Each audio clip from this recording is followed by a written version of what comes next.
Hi, my name is Mark Alexander, sports physiotherapist of the Australian Olympic team in Athens and Beijing, and the designer of BAKBALLS.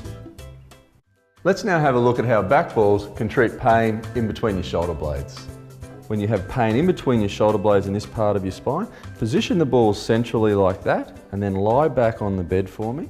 And the balls are positioned here on the spine, and this position has the least amount of pressure from the back balls. If you want more pressure, wrap your arms across your spine, that's it. If you want even more pressure, push through your heels and lift your backside up off the bed. And you can feel that body weight going through the balls into your spine and relax down.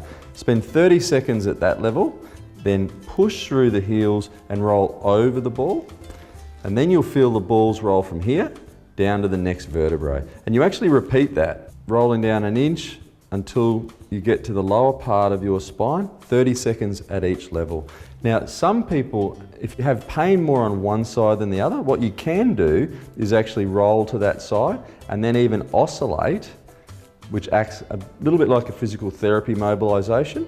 Okay. And the other thing you can do, if you prefer, you can actually roll over the ball. So I've said stationary, but if you roll backwards and forwards over the ball, it actually acts like a massage. So that's up to you, whatever you feel like is best for you. And then you repeat that process each level until you get down to the lower part of your back.